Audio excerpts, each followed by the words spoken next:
Welcome to a special edition of Finding Love Live. This past week, we spoke on a panel and the singles was asking the questions. They want to know, how do you know when it's real? How do you know how to navigate this dating life? Abstaining from sex? All of the things, we talked about it. And we want to give a special thanks to Pastor Cecil and Pastor Lowe for bringing us on to that amazing panel. Also, a big shout out to the other panelists, the Fosters, the Baileys, the Browns. And the hosts, the Thompsons. So let's not waste any more time. Let's get right into Finding Love Live.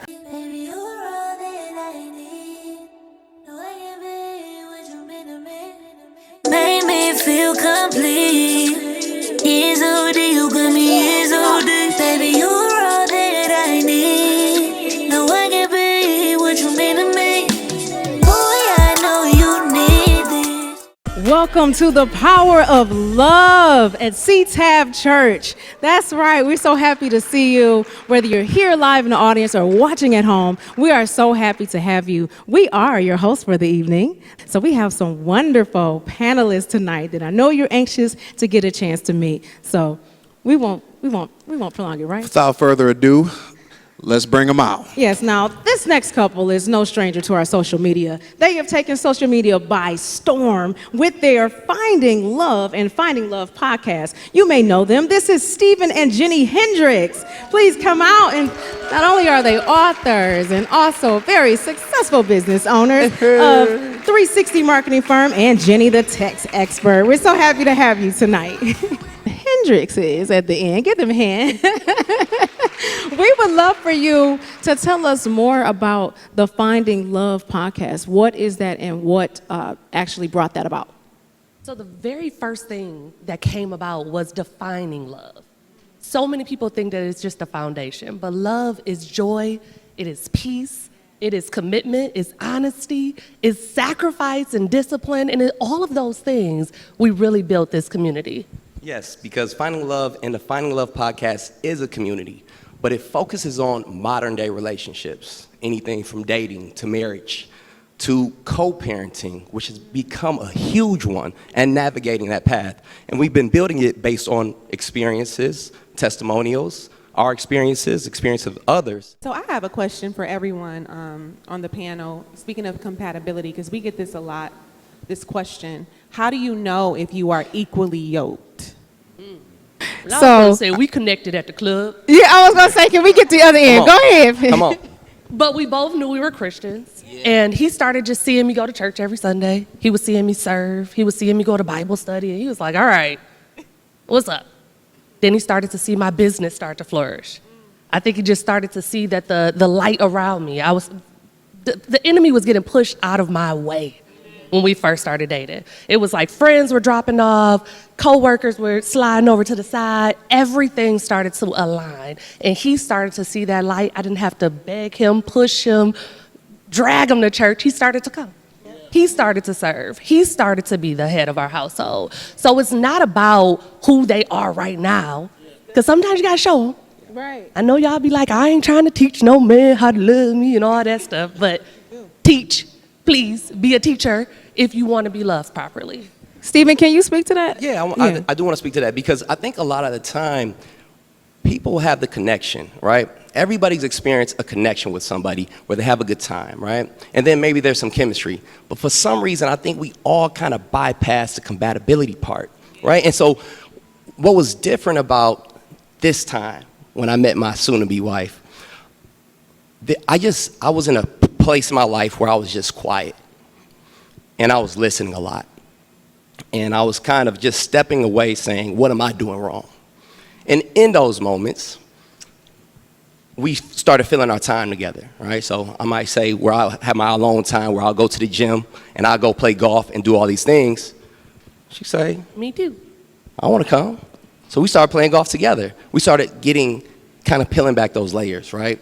And so that is what I think a lot of people miss when they're kind of getting into these relationships, right? They have that connection. It feels good. And then so much time passes by, they just get comfortable. And they don't start asking the questions. What matters to you? we learned very early on that family mattered to us, right? It mattered that I supported her, and it was very important. What my brother said was, I grew to want her. Because if you grow in compatibility and you want that person, now you'll be willing to fight for that person. Ooh, that's good. And if you were willing to fight for that person, all right, now we got something we could build upon, right? I want to stay right down here on the Hendrix with what you're saying as well with the compatibility. Now, question, were you a blended family coming in, or did you already have children? Because there's some people who have children and you're kind of afraid to date, and I want you to and that's a great question, because when we started finding love, what we did not know was how many people experienced what we experienced, right? So when we started dating, my son Cameron was 8 years old, okay? And the lifestyle I was in, I did a lot of events. And I'm a guy, so I think a lot of guys are structured, routined, right? We have these organizations, and we do the same thing, right? And so we cross paths, and I'm structured and organized, right? So I think everything has a shelf life. I think everything's gonna happen the same way, except this time, what I'm hearing and I'm listening is intriguing me. Things are different. So now I have to make plans, right? Because it's not the typical situations that might have happened before. And I have my son who's 8 years old and has not met anybody. Because at that point in my life, I don't play with that, right? Yeah. I see people that do that, but for me at that time, I was very, very protective, and I had my structure of what was priority to me, and it was me and Cam. But here she come, right? And so I say, oh my goodness, this is different. And so I had to be very intentional about how I went about that. So I started really game planning. How am I gonna do this? How am I gonna introduce her to Cam, right? How am I gonna make room for her while still prioritizing my son? And I think that when we started talking about that, where it was just gonna be a piece of the conversation and a piece of our story, that's where we kind of started connecting with people, because we didn't know that that was a piece that everybody wanted to know. Like, well, how do you do it? How do you do it from a bonus parent perspective? How do you do it from a parent perspective that's just trying to get it back out here and not feel guilty for, loving your child, prioritizing your child, but you still got to prioritize yourself. One quick thing to add, the ick for me was a man with a child. Okay, I was like, that's just not what I'm gonna do. I don't wanna jump into somebody else's family. I don't want baby mama drama. I don't want it. That was just not a thing for me. And I said that to say, a lot of times we have these lists, and we think we know exactly what our Mr. Perfect, our husband, our wives look like, and we gotta paint it out. You don't really know what you need until God gives it to you. Yes. He gave me all the things that weren't even on my list. I was like, wait, I do like that. Wait a minute. Please give me more of that. And the way that he poured into my life, it was a different experience from anything I've ever had. So don't be so stuck on your list that you're just missing out on your blessing. I feel sometimes when things get too serious, I'm either all in, or I believe I'm not ready. Here recently, I have been dating because I want to focus on myself, but I'm scared that if only I focus on myself without being approachable, I'll never be able to find a wife or be what I want to be. Sometimes I think I'm avoiding love because I'm scared to get hurt again. My faith in God, I know I will meet my partner one day. But I just know that am I going about it the right way? You're trying too hard. I think that if and everybody can chime in on this. If you're focusing on yourself, I had to take that moment, because I was like, relationship after relationship, and I was like, ooh, maybe it's me. So I was taking a moment to myself, and we were easy. It was just an easy connection. It was an easy lunch date, an easy coffee date. In the way that we fit in each other's lives, he made my life easier. So it wasn't about, I was so focused on myself that I couldn't even see how great he was. No, I was so focused on myself that I could see that I was even greater with him. So if you are every single time pushing a person away, you gotta listen to your intuition a little bit. you're not pushing away the greatness. This person is pushing away your bowl. So you want to make sure that in focusing on yourself, you really focus on what makes you feel, what fills you up. And what I hear in that question, I hear a lot of past hurt, past trauma, past relationships, right? That's holding you back from your potential person, all right? And so I think sometimes when we have that, what we feel like is baggage, I think we got to change the narrative a little bit. And we got to start working on ourselves a little bit more. We got to understand that we are better now because of all of that versus what it did to us. And so now that perspective shifts and we understand that we are better now. Now you'll be surprised that that question that sounds like fear a little bit can sound more like promise, right? Because our perspective now is that, look at me. Look at the aggregate of me. Who wants some of this? Everybody, because I'm here now, right? We got to change it up. Hey, man. We got to change the narrative, keep working on yourself, Steve. and just, step out there in the spotlight because you deserve it. Yeah. When we were early on dating, I was at lunch, and I had time to myself to kind of reflect, and I knew that even though Christ was number one in my life, I wasn't really showing it. I wasn't practicing. I wasn't going to church like I should. And in one of our mini lunch dates, we talked about what we needed. And I kind of, in a vulnerable moment, I said, I need help spiritually, if I could be vulnerable for a moment, because I know I'm a good guy, but I'm missing this. And my wife didn't force me, but over a short course of time, a little bit of time, she started, inviting me to church. Okay, I'm gonna come this time, I'm gonna come that time. It's church at C-Tab. Fast forward 3 years after that, and 8 years ago yesterday, the Browns and the Baileys were some of our premarital counselors. And so we're here today celebrating almost 8 years of marriage. And it's just that's been our path and our process. Because you talked about two words that also have to do with this too that I want to get to. You talked about nature and you talked about submission, and I know all y'all have questions too, which some that came in with the intimacy issue. Wow. So on the single side, the married side, the undecided side. So it's like, how can we talk about the intimacy? So who wants to tackle it for me? What about it? For one, those who are struggling with intimacy and not being in a relationship or married, I guess you could say that, and then those who are married who are struggling with it as well. You got to give me a question because sorry. Yeah. Are we getting to sex? Because intimacy, our podcast is so intimate to me. We have conversations that we would not just talk about on a Friday night if it wasn't for the podcast and us wanting to share our, thoughts about what's going on in the world. And we've been able to pour into each other and talk through some very difficult times, like my postpartum journey. I was about to leave him and the babies, okay? I was done. And him loving me through that and me being able to express to him even afterwards how much I did appreciate everything that he was doing in that time was so intimate. And it was a different, we kind of hit another layer of intimacy. For those of you who may have questions, can you please come down to the microphone? Because since we're on this topic, it may be a way that you would like to ask a question. One at a time, don't run now, all right?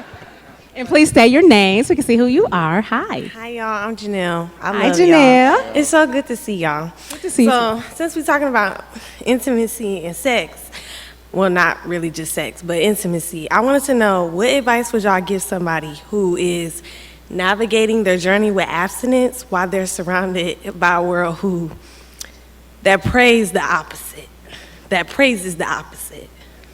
Thank you, guys. From a man's perspective, and Brother Bailey kind of said it as well, is knowing your worth. And us young guys coming up, we can be a little bit primitive, right?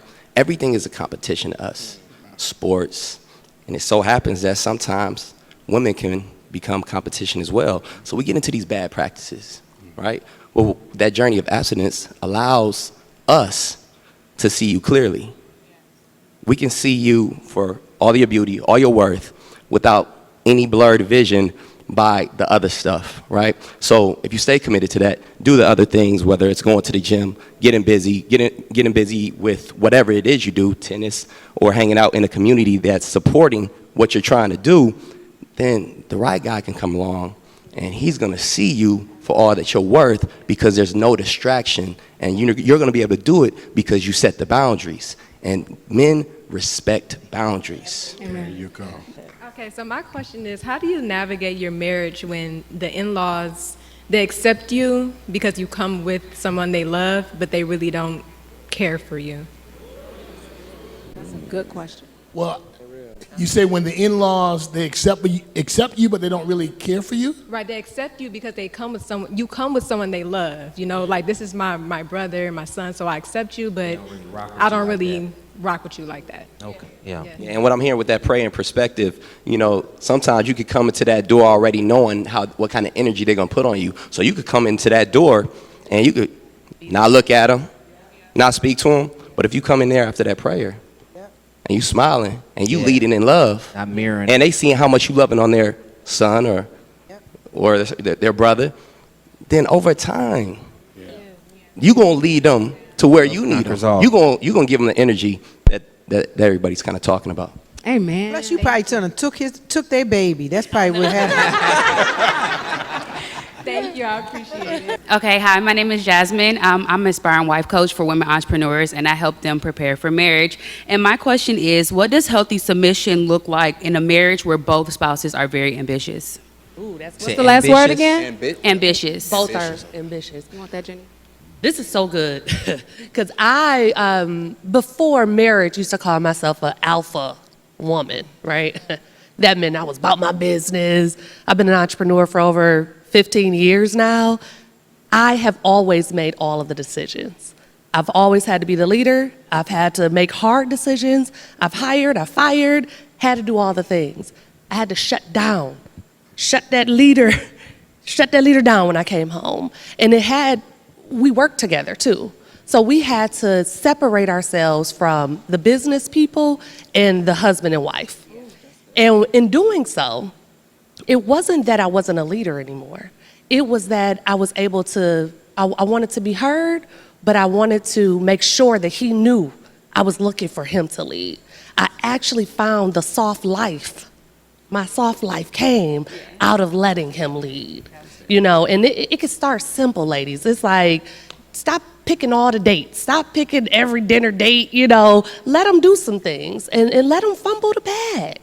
A lot of them being the guys that you need them to be, it comes into making a couple mistakes and bumping their head a little bit. And something that I'm sure a lot of my big brothers here can speak to is that something I had to understand, and I still work through it, is that you wanted that woman, that beautiful black woman who's dynamic. She's a fighter.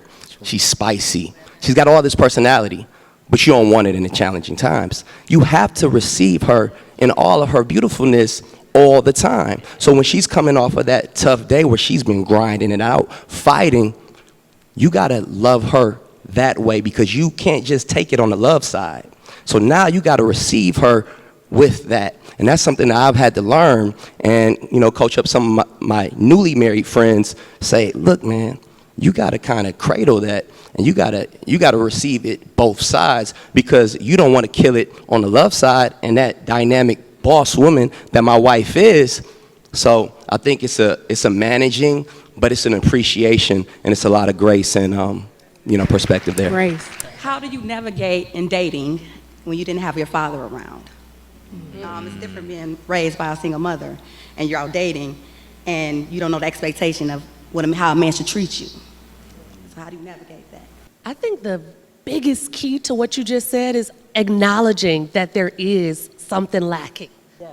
The moment that you know that you need some mentorship, or you need to learn, or you don't know what you don't know, right, is the moment that you are receptive to learn. Yes. And just being in that space, right in that pocket where you are, able to be taught, It's a beautiful space. That's good, because what I hear you also saying is, if you had that father in your life, he would speak to you. He would be able to tell you you're beautiful, you're loved, and those are the voids you're missing. But my question is, so as a future husband, you know, in society, you know, as men, we're taught to, we have to provide, be the leader at all times. Like, how do you accept help from your partner, from your spouse, when you feel like you're at all times supposed to be in control or have it all together? So how do you kind of go about that? I'm going to address that question a little differently, though. Just because you said ask for help, right? And two things came up. It's the 50-50, you know, the man pay all the bills, or we splitting everything down. Get rid of it. That's not a part of what you want in your foundation. And then it also speaks to, I'm money bags over here. I'm Miss Money Bags, okay? So it wasn't that I was looking for anything, any amount of money from my husband. I could pay all of the bills, take us on vacations, and do all of the things. But come with your stuff together, okay? So you work on your credit. You work on making sure you don't got no debt. Make sure that you're not a crutch to any woman. Make sure that you're able to pour into her in other different ways. But don't look at it like, I need half on this next item that we're buying together. So get rid of the 50-50 thought process, or that the man has to take care of everything financially, but also get your stuff so tight. So tight. It's so much confidence and sexiness when the man got their stuff together. My question is real simple.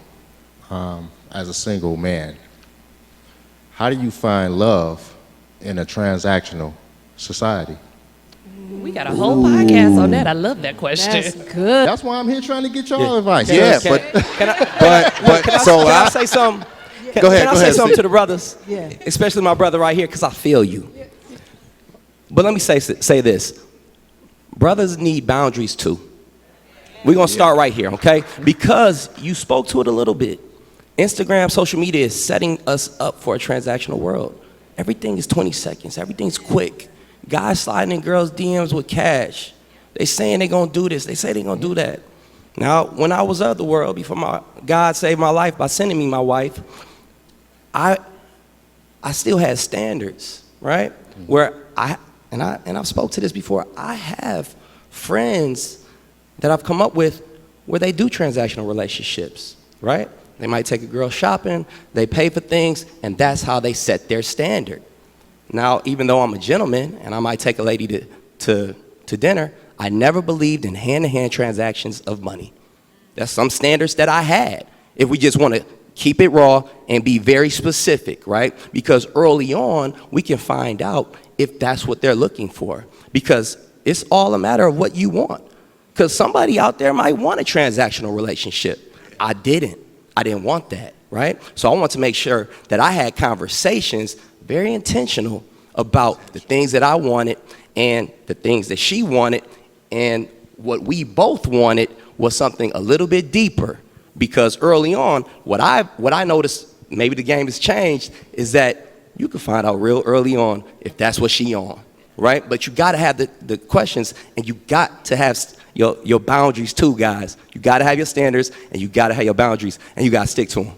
So I don't know if I've ever been in love, right? And my grandma always told me that you don't fall in love, you grow in love.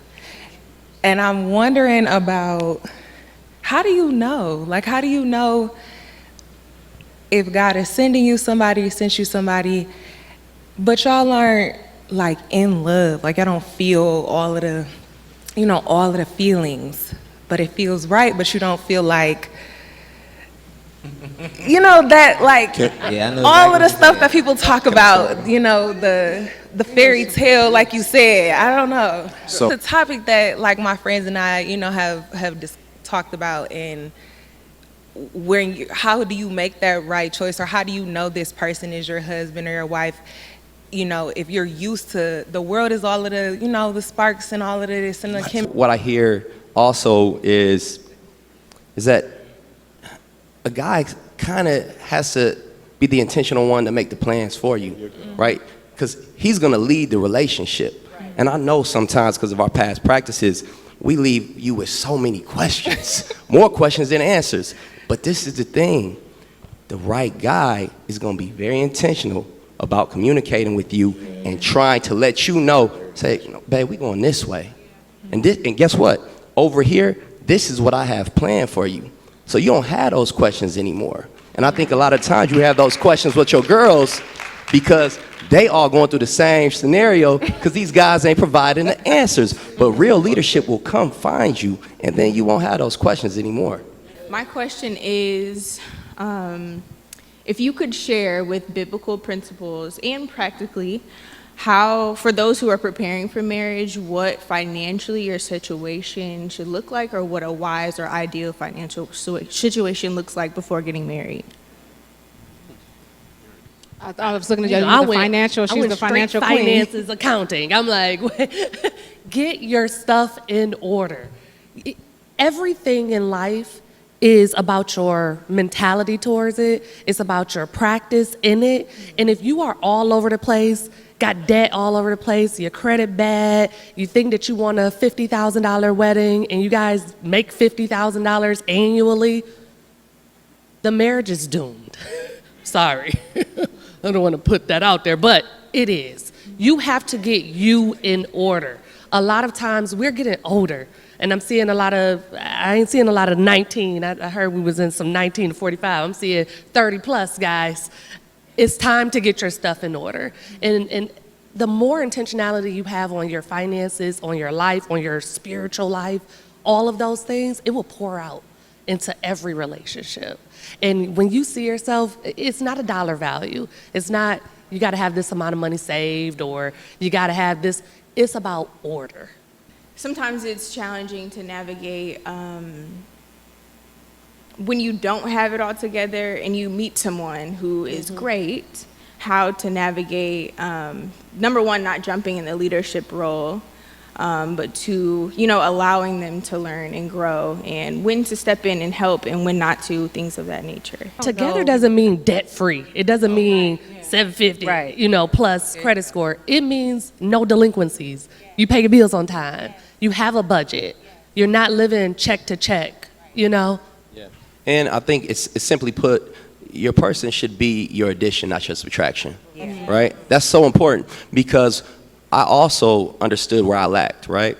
So even spirituality, I might have been lacking, but I understood it. So we could have the conversation that it was not something I did not want, but I was open to it. So I think making sure that you guys are equally yoked through conversation and intentionality, and making sure that they're not your subtraction, but you guys are an addition. 1 + 1 = 2, right? And that's our last question.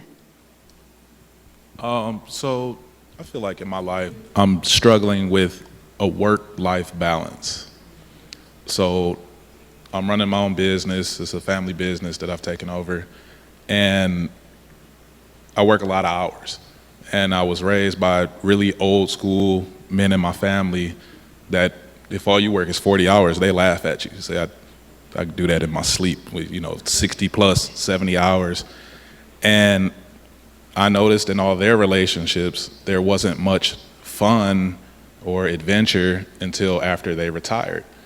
So I'm worried that, I don't want to get left in the dust or miss out on things with my partner because I'm always at work. And so I struggle to find that balance because I am trying to run, a decent business, but I'm also at the same time trying to find how do I balance and live my life at the same time and try to okay, maybe I only have to buckle down for 3 to 5 years so I can get, reliable employees or whatever, but that's something that's definitely been weighing heavy on me. I like to take this because when we first started to date, a 12 to 14 hour day was very normal for me. I worked a ton. A lot of times he would actually have to come to the office to see me, okay? But it actually took us to have children. And I said, wait, he walking? Wait a minute. I had to set those boundaries. But one thing, I found that you gotta stop grading yourself on all of these different hats that we wear. You trying to be an A+ business owner and now you being the F husband. Don't do that. But you have to be intentional about what matters to you. And the money will come. I cut my hours significantly. I work less. I work normal person hours. I don't answer work calls. My office hours are from 9 to 5, okay? Listen, and I stick to it.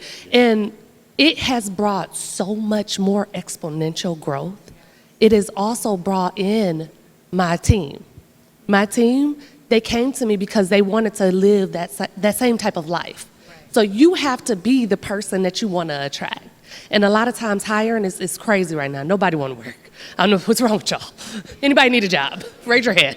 But seriously, you have to attract, the people that want to be like you. And if you're working down to the bone, don't have a relationship with your family, you're not going to get good people, good workers. First off, thank you for being here, because I could tell, you said you have all this time you're working, but you made the time to come here to CTAB and spend it with us. Yes. Do you mind me asking what industry are you in? Do you mind me asking what industry are you in? I'm in the metal recycling industry. What's that?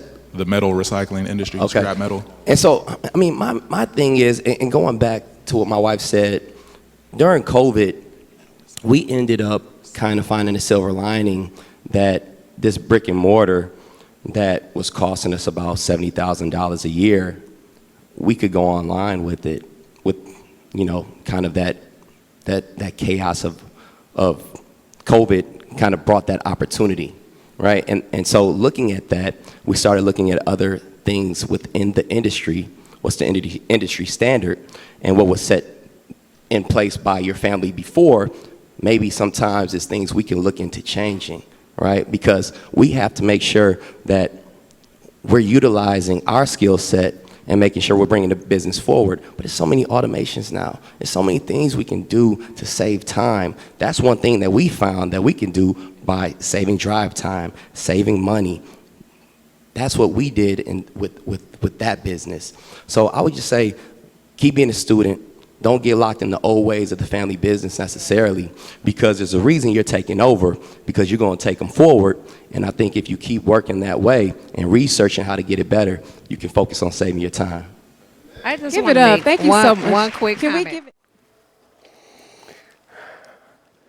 So what did y'all think? Did we answer all of your questions, or do you have more? Please like, comment, subscribe. Let us know if there's anything else that we need to tackle in our upcoming episodes. So let's just toast to all of the people that are finding love, the single folks, the people that had all of the questions. I want to encourage you and empower you that the more you start to look within and love on yourself and know yourself, your person is that much closer to finding you. So be encouraged, stay positive, and stay open to love. Cheers. Cheers. We are finally here at season 2, and we could not have done it without any of you. We're talking all stages of relationships, from dating to courting to marriage to reaching that forever status. We are bringing all the true stories to the forefront, and guess what? This year we're coming back bigger, better, and stronger, and it's all because of all of you. So stay tuned for what we're going to do next. We are on all platforms at I Am Finding Love, and be sure to subscribe to our website at IamFindingLove.com. And do not forget, tune in each and every Friday as you keep asking us questions and we keep delivering the answers.